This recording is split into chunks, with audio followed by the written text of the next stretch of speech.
Masechet Rosh Hashanah, on a l'habitude de la lire, elle a été mise après Masechet Moed Katan. Elle contient 4 prakim.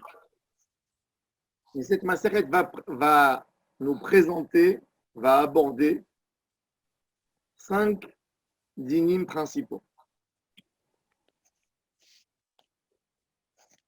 5 dinim principaux et 5 sujets fondamentaux. Alors, on a comme ça. Le premier sujet, nous expliquer c'est quoi Rosh Hashanah. On nous donne des différences. Il y a Rosh Hashanah la Ilanot, il y a Rosh Hashanah les Maaser Behema, il y a Rosh Hashanah de Melachim, des rois. Il y a Rosh Hashanah, le plus important de l'ordre. L'homme est jugé pour ce qu'il a fait. On va lui donner, on va lui remettre tout dont il aura besoin pour l'année qui va venir. Ensuite, le deuxième sujet principal de la Masechet, c'est nous expliquer comment on faisait le Kiddush à Chodesh, à Jérusalem. Comment on décidait en déclarer le Molad, la renaissance de la lune, pour fixer les mois hébraïques. C'est le Bédine, la Torah a donné ce pouvoir au Bédine. Aujourd'hui, nous faisons ça selon un système astrologique, le système du calendrier qui a été fait par Hillel et Shmuel et Ravada, les époques et tout ça. Quand Mashiach va venir, même quand on connaît tous ces systèmes, il faut que ça soit selon la vue de l'œil d'un homme. Et il faudrait repartir au Bédine. Et on va déchirer tous les calendriers que nous avons chez nous. Il n'y aura plus de calendrier. Le calendrier, c'est que parce que nous n'avons plus le Sanhédrin. Quand Mashiach va venir, on annulera le calendrier. Et les Moadés, comme dans notre parachat est mort. Et les Moadé Adonai Mikra et Kodesh, Asher Tikreu Otam Tikreu. C'est quoi Tikreu? Vous allez les appeler. Qui c'est qui les appelle? Le Beddin, quand il a décidé de recevoir le Kiddush HaChodesh, de déclarer Mekudash, Rosh Chodesh. Tout de suite, le Beddin, il a envoyé pour annoncer aux gens de la Galoute, attention, il y a Rosh Chodesh. Le Rosh Chodesh a été déclaré. Sur quel mois on envoyait les envoyés, sur quel mois on n'envoyait pas. Alors on va voir, c'est écrit là-bas, qui sortait au mois de Nissan pour le Pessah, le mois de Tishri pour Kippour. Ça, c'est le deuxième sujet.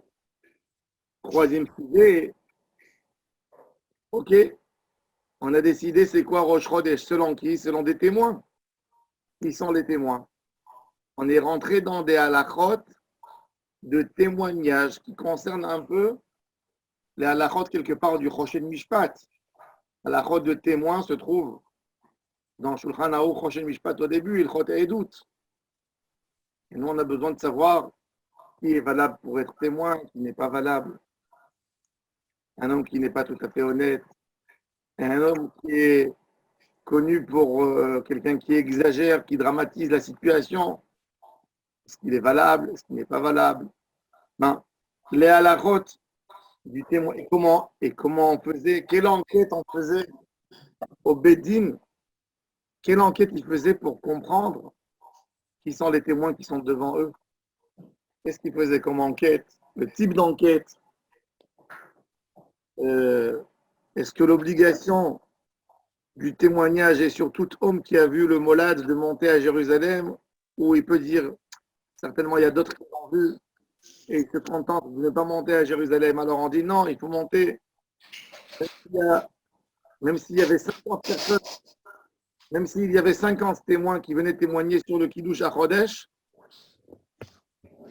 ben, on leur 50. Vous pouvez éteindre les micros, s'il vous plaît. Même s'il y avait, même s'il y a 50 personnes qui venaient témoigner pour le Kiddush à Chodesh, on les acceptait tous pour ne pas décourager un parmi eux qui va dire ah, regarde, de toute façon, on n'a pas fait qu'à mon témoignage à Jérusalem, ben, c'est pas la peine de revenir la prochaine fois. Même s'ils venaient le jour du Shabbat, ils venaient sur un âne. Il fallait les accompagner, il fallait profaner le Shabbat pour aller témoigner à Jérusalem. Ils avaient, dans la maison du Sanhédrin, dans la chambre à côté, ils amenaient un traiteur tous les veilles du 29, 30, 31, il était là-bas pour recevoir les gens qui venaient témoigner. Les gens venaient de partout. Toute la région, ils montaient de Kiryat Gat à Jérusalem. Ils pouvaient marcher une nuit entière pour venir témoigner. C'était ancré chez les Juifs. C'est tout le Ham Israël va dépendre de ce que j'ai vu. Responsabilité. Donc les gens, ils venaient. Il pouvait arriver que les gens venaient Shabbat. Il fallait les accueillir, les héberger, leur donner à manger, à boire. Après, leur donner de l'argent pour qu'ils retournent chez eux à la maison, etc. Donc, ça, c'est dans la troisième partie. Quatrième partie, la mitzvah du jour. Comment on peut s'en passer la mitzvah du jour? C'est quoi la mitzvah de Rosh Hashanah? C'est pas de manger la grenade. Manger la grenade, c'est un bon signe, c'est des signes. La mitzvah de Rosh Hashanah, c'est Tkirat Shofar. Yom Teruah Yelachem. Ce jour, c'est un jour de sonnerie. Ça, c'est la mitzvah principale du Rosh Hashanah. De la même manière que la matzah, c'est du lait la seder, le lulav, souka de Sukkot, le shofar, Rosh Hashanah.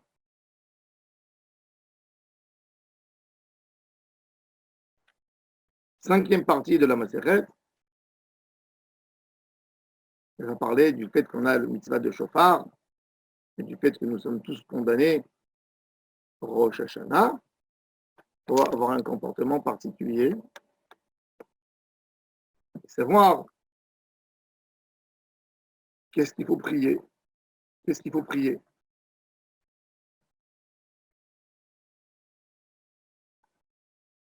Ça, c'est la Maseret.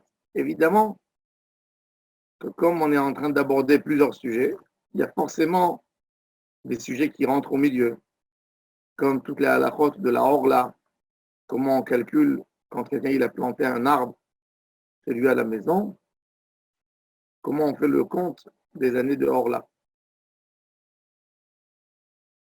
Évidemment, les interdictions de Shvit, quand la Shemitah elle rentre, il y a des plantations qu'on n'a pas le droit de faire 15 jours avant la Shemitah déjà.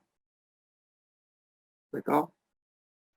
Est-ce qu'on a le droit de préparer et de semer à la fin de la Shemitah, pas pour la Shemitah.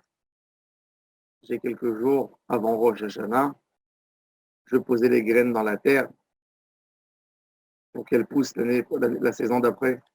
Est-ce que j'ai le droit, j'ai pas le droit? Quand ça commence, bref, quand ça commence la Shemitah et quand ça finit.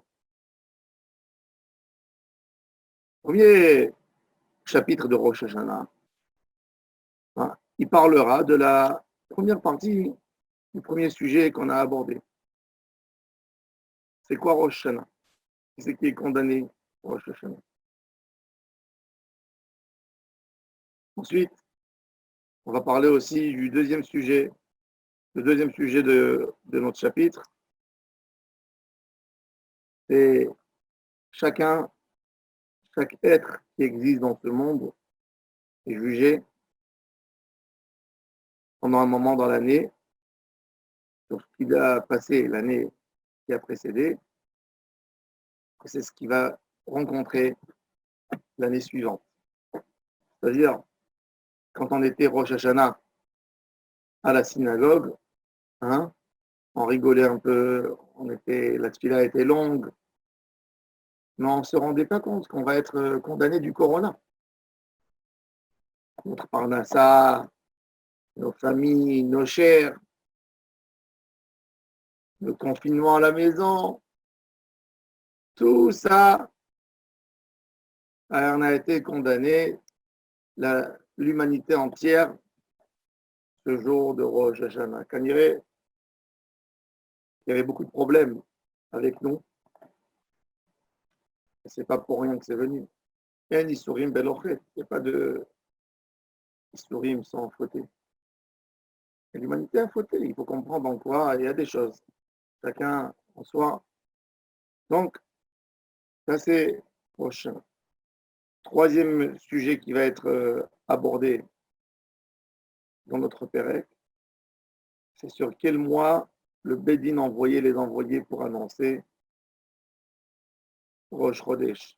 Donc, il fallait envoyer, il y avait des Juifs à Babel. Il faut savoir qu'à Babel, on n'a pas le droit de déclarer le Rosh Chodesh. Ki mitzion tetze Torah udvar Adonai Yerushalayim, que à Jérusalem, ils ont l'autorité de déclarer un mois complet ou un mois qui manque, c'est-à-dire un mois de 29 jours ou de 30 jours qui va avoir des lourdes conséquences par rapport à Pessah.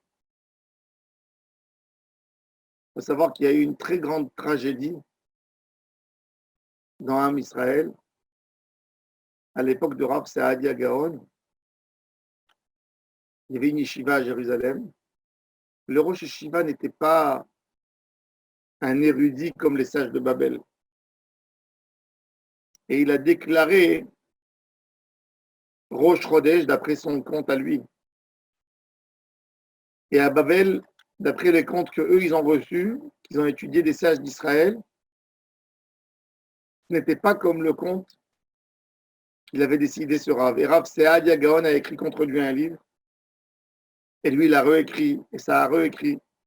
À Babel, ils ont fêté Pessah un autre jour et en Eretz Israël un autre jour. C'était une tragédie et les goïms disaient qu'est-ce qui s'est passé avec les Juifs? Suite à ces histoires, les sages ont vu ça et ils ont annulé. Ils avaient peur qu'il allait y avoir des gens pas assez érudits à Jérusalem.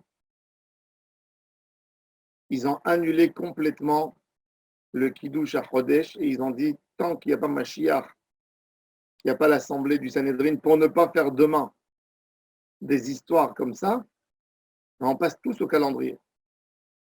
C'était le grand accélérateur pour aller au calendrier. C'est une histoire, une tragédie qui était dans Am Israël pendant 6-7 ans. Une partie du peuple qui fait Pessah ce jour-ci, qui mange la matzah et qui termine un jour avant tout le monde et qui mange du pain. Et puis l'autre partie qui mange du pain quand cela mange la matzah et qui mange la matzah quand cela mange du pain. Catastrophe. C'est pour ça que c'est tellement important d'avoir un seul Beddin pour tout Am Israël. Quatrième sujet,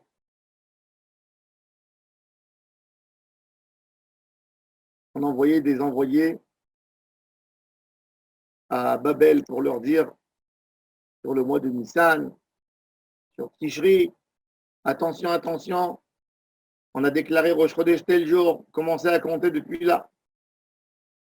Est-ce que les émissaires, les envoyés, ils allaient pendant le Shabbat? Est-ce qu'ils avaient le droit de profaner le Shabbat? Alors il y a des mois que les envoyés ont le droit de profaner le Shabbat. Et il y a des mois qui n'ont pas le droit de profaner le Shabbat. Que les jours de la semaine, ils ont le droit d'aller. Ensuite, on va parler aussi des témoins dans notre Pérec. Ceux qui sont bons, ceux qui ne sont pas bons. Quel témoignage n'est pas bon parce que nous sommes en famille? Il y a une Xerat Hakatouf de la Torah, des hommes proches même s'ils sont érudits et tzadikim comme Moshe Rabbeinu et comme Aaron à Cohen qui sont frères, ils ne sont pas cachés, ils ne peuvent pas témoigner ensemble. Qu'est-ce qui s'appelle une proximité de famille? Voilà, et on va avoir des sujets de Orla, de Shvit dans notre Pérec. Notre première Mishnah, elle va parler de quatre temps dans l'année, que chacun d'eux fera un Rosh Hashanah. C'est ce qu'on dit Arba'a Rosh Shani Mehem. Il faut savoir qu'en hébreu, on dit Arba'a. Comment on dit? Tu dis Rash Shana ou Rosh Shana? Il faut dire Rosh Shana.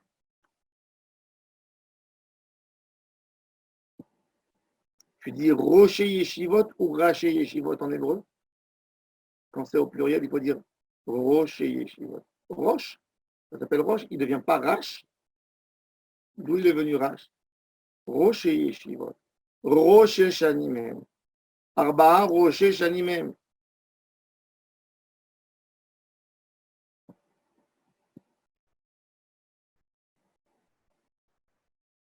Alors, il y a un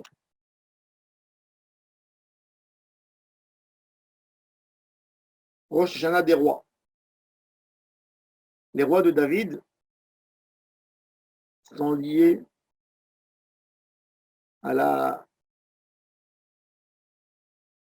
au fait que Am Israël compte depuis le mois de Nissan. Nissan, c'est Rosh Hashanah la Melachim, c'est-à-dire chaque roi, il a la première année et deuxième année qu'il est roi. Chez nous, c'est pas, on ne compte pas l'année de jour en jour, comme dans la politique locale. Non. Arrive Rosh Chodesh Nissan, c'est une année. Le roi a été nommé, par exemple, le 29 Adar, Rosh Chodesh Nissan, deuxième année. On passe à la deuxième année. Tout le monde honorait à l'époque la royauté. Et il fallait toujours préciser, ouais, ainsi, l'ishtarot. La Gemara dit dans ma série de Gittin, d'Afpé, que Mishum Shlom Malchut, pour que les gens prient sur le pouvoir toujours, parce que c'est important qu'il y ait un pouvoir, il faut toujours nommer dans un papier, dans un chèque que tu fais, la date, et il faut l'écrire ainsi pour la royauté. Les Juifs du Yémen, même aujourd'hui qu'il n'y a plus de Mashiach, qu'il n'y a plus de roi dans Beth David, ils écrivent Kar Vekar Lishtarot. Ainsi, ils font le compte encore de la royauté du dernier roi et ils notent dans leur Ketubot Kar Vekar Lishtarot. Ils n'ont pas oublié ce digne de la Gemara, les Juifs du Yémen. Ils ont des minagim très authentiques et ça, c'est un des minagim parmi eux. Alors, on a Rosh Hashanah les Melachim. Ensuite,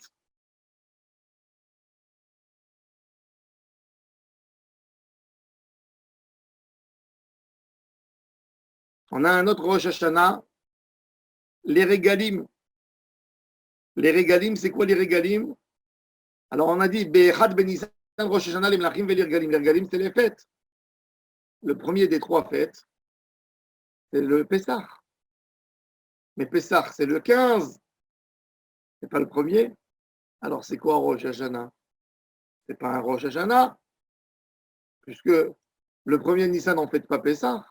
On fait Pessah que pendant le 15 Nissan. Alors, on a répondu dans la Gemara que Be'echad Ben Nissan, ça veut dire le premier du mois de Nissan, que dans ce mois-ci, il va y avoir la première fête des fêtes. C'est un langage raccourci. D'accord? Retenez. C'est-à-dire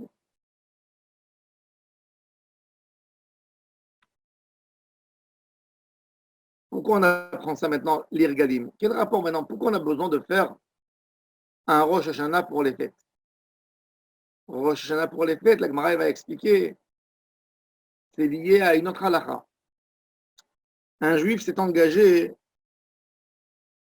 à offrir pour Beth Amikdash un sacrifice, un don. Il a décidé d'amener une rola, une nedava. Il y a une mitzvah de la Torah. Attention, Baal Te'acher, ne tarde pas à amener ton sacrifice. Combien il faut que le temps passe pour être un transgresseur de cette loi? Il faut que ça passe 3 fêtes. C'est-à-dire 3 fêtes dans l'ordre. C'est-à-dire qu'on peut avoir 5 fêtes en réalité. Si la personne, il a fait son serment Shavuot, il n'a pas eu 3 fêtes. Il lui faut un Rosh Hashanah, la Régalim. Ça veut dire, le Rosh des Régalim, c'est Nissan. Il faut faire Nissan, Pesach, Shavuot, Sukkot. Donc, s'il a fait pendant Shavuot, il a 5 fêtes. Il a Shavuot, Sukkot, ensuite Pesach, Shavuot, Sukkot. D'accord? Toujours dans l'ordre. Alors ça, c'est ce que ça veut dire Rosh Hashanah, la Régalim. Le premier Elul, c'est Rosh Hashanah, les Maaser Behema. C'est quoi Rosh Hashanah, les Maaser Behema? Quelqu'un qui fait de l'élevage d'animaux. Alors, tout celui qui naît jusqu'à la fin de Av, il est compté comme s'il avait 1 an. C'est-à-dire, on veut dire quoi dans ça? C'est exactement comme les fruits. Aujourd'hui, nous avons des congélateurs, des gros congélateurs, où on peut stocker des fruits. Tu peux stocker des fruits dans un congélateur à une température de moins 20, moins 30, pour 3 à 4 ans, 5 ans, si tu veux. Ça reste. Toujours après, on te fait sortir. On te les met au marché, tu crois qu'il a été cueilli hier de l'arbre. Tu ne peux pas prélever des fruits pour Maasrot de cette année pour l'année dernière. Pareil dans les animaux. Il y avait une mitzvah de faire Maaser Behema, Maaser Behema, de la même manière que la Torah elle a dit dans Sefer Devarim, Aser te'aser et kol tevoa zaracha, hayotze asade shana, shana, shana, shana. Ça veut dire chaque année, tu es obligé de faire pour cette année. Tu ne peux pas prendre et faire pour l'année dernière. Quelqu'un qui fait du vin, par exemple, ne peut pas prendre des tonneaux de vin 2015 et faire des prélèvements pour les années 2014 et avant. Non, chaque année, là, c'est Maasrot, même dans les animaux. Alors, on ne peut pas mélanger un dans l'autre.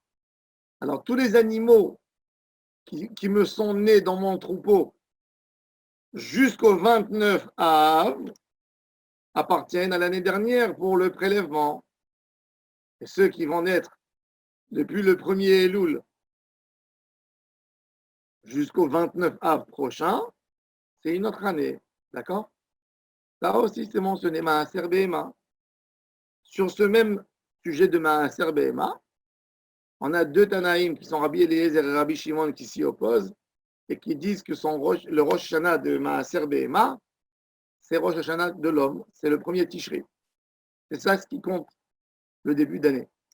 Ensuite, après ça, alors on a maintenant le mois de Tishré. Il faut savoir d'ailleurs que la halacha, c'est pas comme Tanakama, c'est pas Be'echad Be'elul, c'est Be'echad Be'tishré. La halacha est comme Rabbi Eliezer et Rabbi Shimon. Hein, il faut le savoir.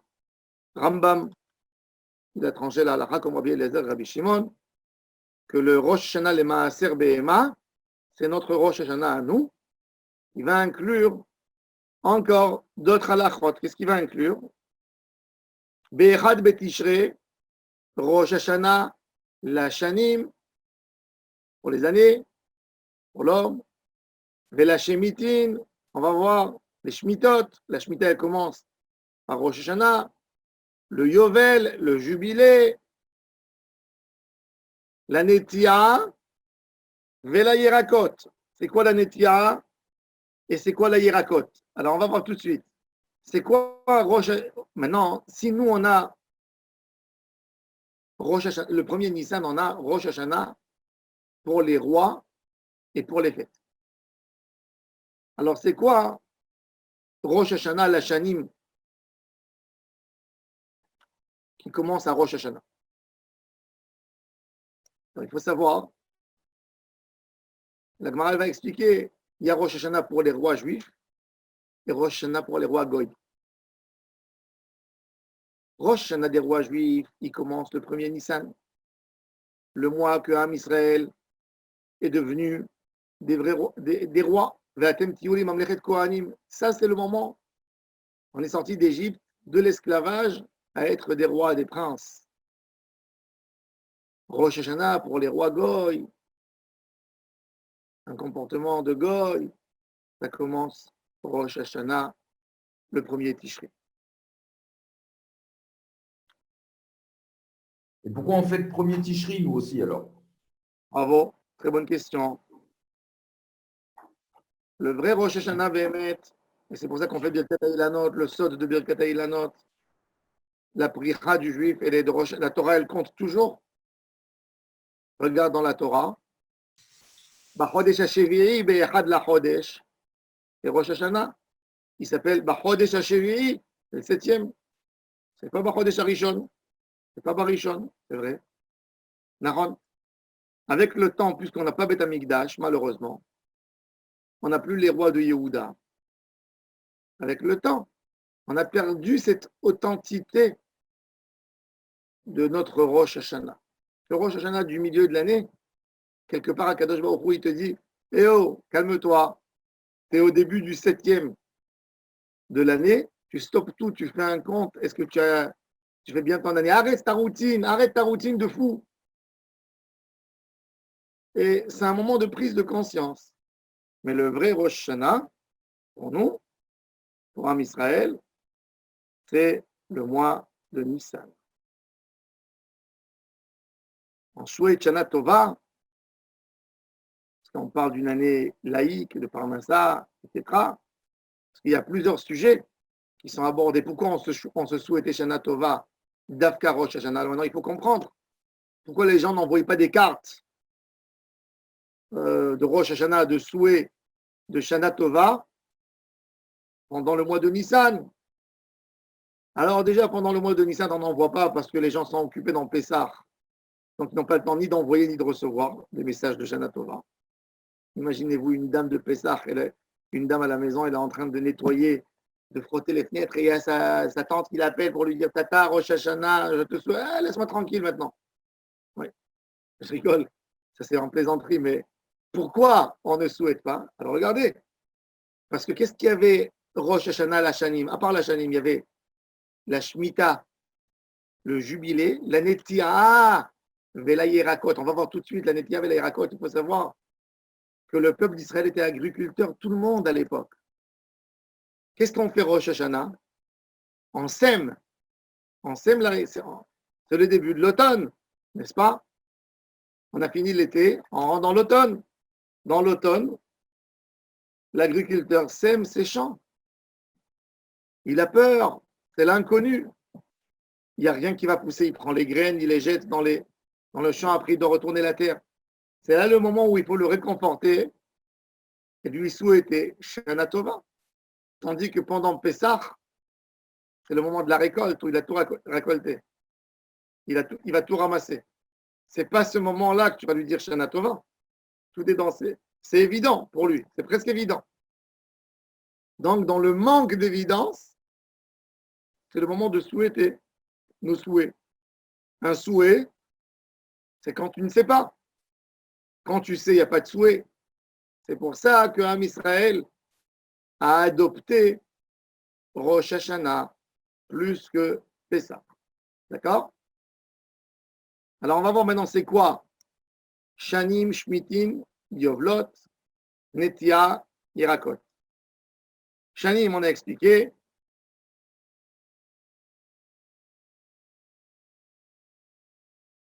Parce que depuis le jour du Rosh Hashanah, l'année de la Shemitah, elle commence. Qu'on n'a plus le droit de toucher la terre quand il s'agit de la Shemitah. Nos sages sont venus Chachamim, comme ils ont fait des limites dans toute la Torah, ils ont fait des limites même dans la Shemitah, pour ne pas que la personne il va dire ah, je suis obligé de récolter, j'ai commencé à travailler hier, j'ai mis quelque chose, tu es obligé de me laisser à faire après Rosh Hashanah. Ils lui ont dit 30 jours avant Rosh Hashanah, tu ne touches plus le champ. Comme ça, même si tu as eu des choses à faire, tu aurais pu les régler pendant ces 30 jours.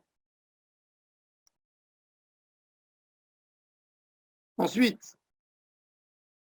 le jubilé, il commence que depuis le premier Tishré. L'année Tiara, c'est quoi l'année Tiara? Alors, il faut comprendre bien l'année Tiara et les Hirakot. L'année Tiara, c'est par rapport aux années de Orla.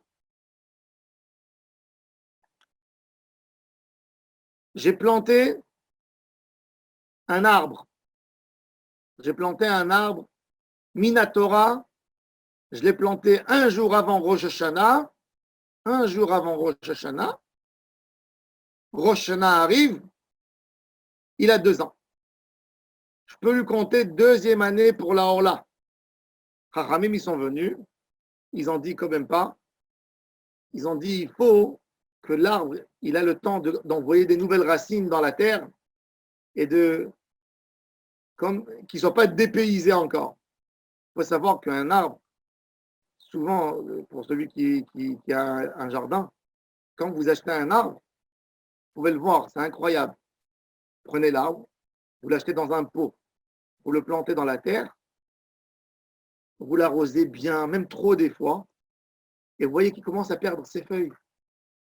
Et vous êtes paniqué, vous dites, il m'a roulé, le gars de la Machetela, il m'a vendu un arbre qui n'est pas bon. Non, monsieur, ton arbre, il a passé un déménagement, il est en grosse déprime, l'arbre.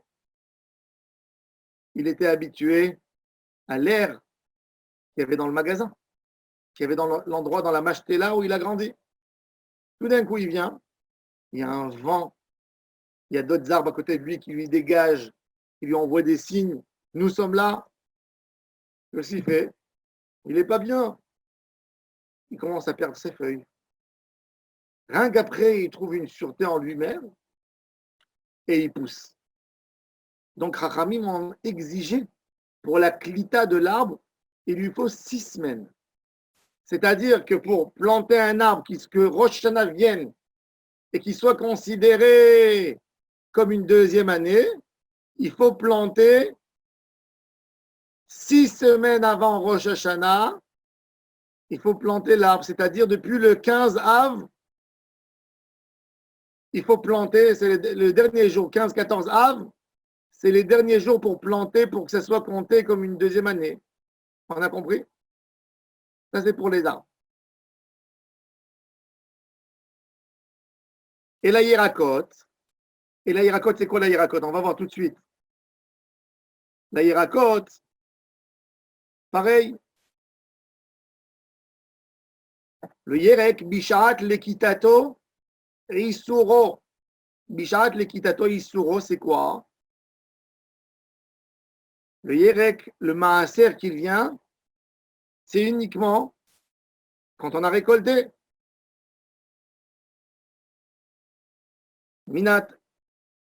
Même que les Hirakot, ils ne sont pas obligés de Troumot et Maasrot Minatora. Trouma et Maaser Minatora, c'est que sur le blé, le raisin, le vin et l'huile d'olive. Ça, c'est Minatora. Tout le reste, c'est Midérabanan. Ce n'est pas une mitzvah assez Minatora de faire un prélèvement sur des tomates. Non, c'est des rabanan. Sur des pommes, c'est des rabanan. Ce n'est pas des oraïta. Que ces 3, Dagan, Tirosh, Veitzar. Dagan, ce n'est pas que le blé, c'est les 5 sortes de Dagan, Hamesh Mine Dagan, Tirosh, le vent, Itzar, les olives, ça c'est Minha Torah. Les autres, c'est Midera Banan. Donc, les Yerakot, même qui sont Midera Banan, on dit Ahar le Kitato Risuro. C'est-à-dire,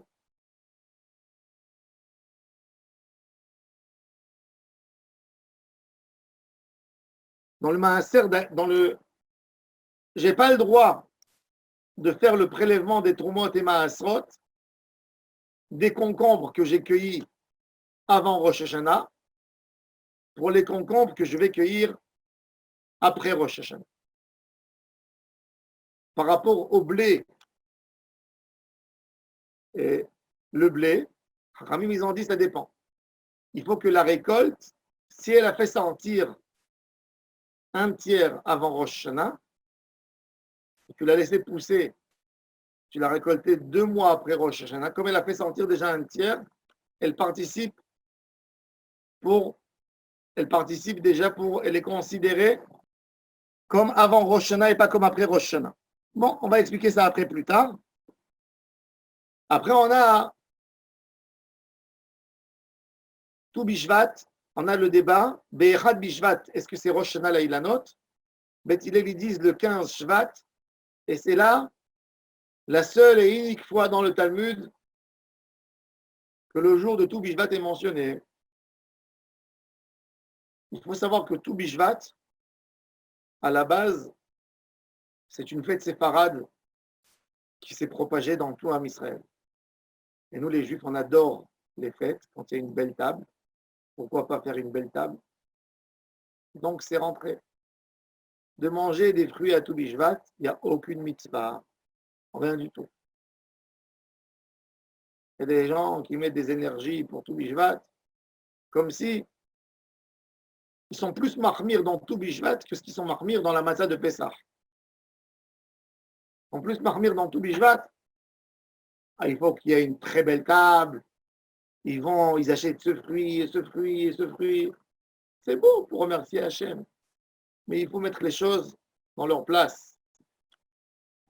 Tout Bishvat, c'est pas Minatora, c'est pas Midera Banan, c'est rien du tout, c'est une coutume séfarade. Le Harizal lui a donné une authenticité. Et de là, ça s'est propagé dans toutes les communautés. Rabbi Yaakov Sapir, un grand voyageur de l'époque, il dit qu'il est parti au Yémen, il est arrivé à Aden. Il a dit qu'il avait vu des gens qui n'étaient pas tellement religieux.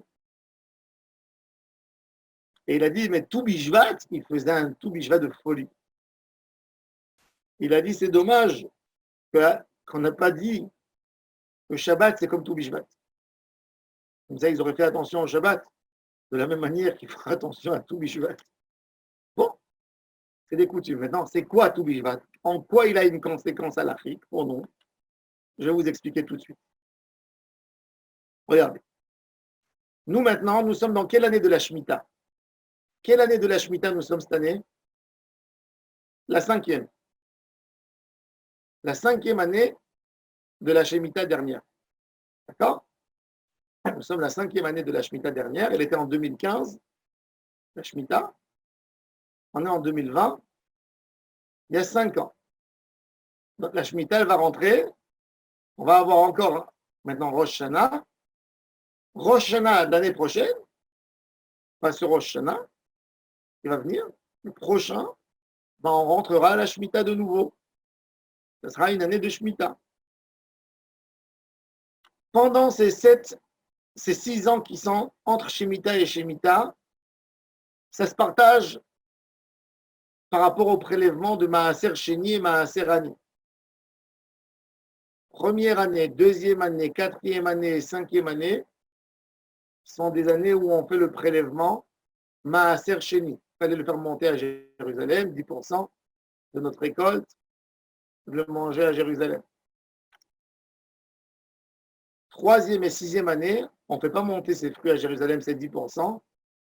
On va les donner aux pauvres, les pauvres monsieur qui n'ont pas de quoi amener de la nourriture pour leur famille.